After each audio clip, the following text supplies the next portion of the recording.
Well, check it out, folks. Have a look at this view.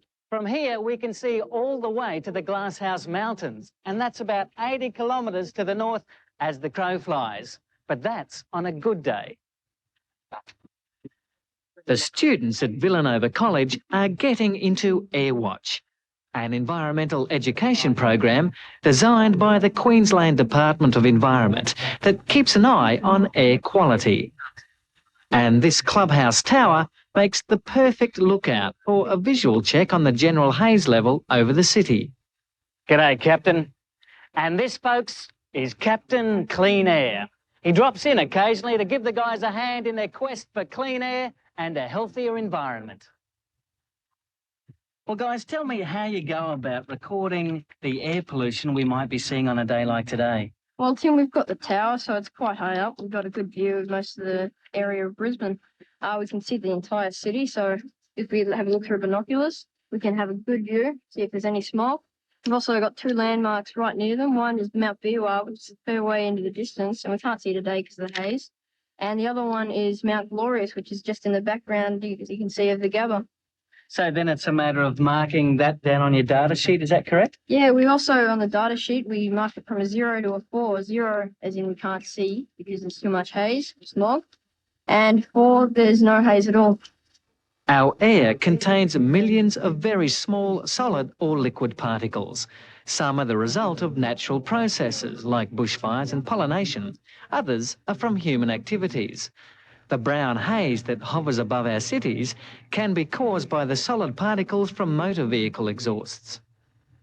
Now, believe it or not, this piece of cardboard and sticky tape is actually a highly sophisticated piece of air quality monitoring equipment.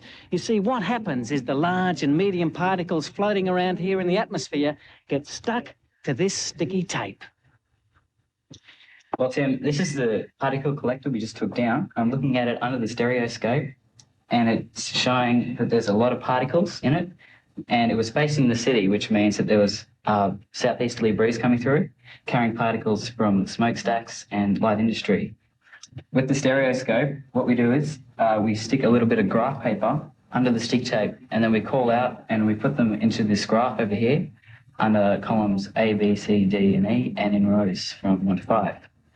And with that, we count the total up and average it out to see how many particles are actually in each square. Once the students have identified the air particles that are contributing to poor air quality, they compile a data report. Well, Tim, my job basically is to help Nathan by recording the numbers that he calls out into these 3 graphs, one for each of the squares. Here we have one that we've already done this morning. We count up each amount of particles in the whole square, then we average them out, and this one we had an average of 200 per square. We then cross that with many other particle collectors to try and find an average and how many particles we get from different wind directions and different places on the tower. Now, it's all very well to have a report of what's out there. The big question is, how can the students' report help the real-life situation? Now, Damien, you've been a part of the project for a long time. Sure. You've had some real success, haven't you? Yeah, well, we started the project in 1996 as part of our Earth and Environmental Science class.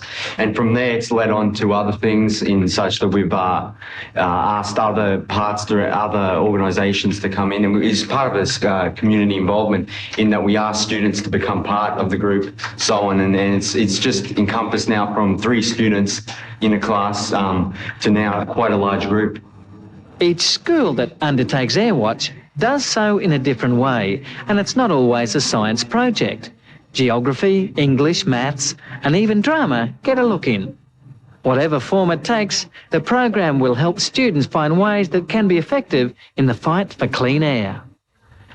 Air pollution has to be controlled, otherwise in the long term it'll cost us more in money and impact on our lifestyle. Thanks, Captain. You've done a good job today. And the rewards, folks, well, they're simple. A much healthier existence here on Earth. G'day, Totally Wilders.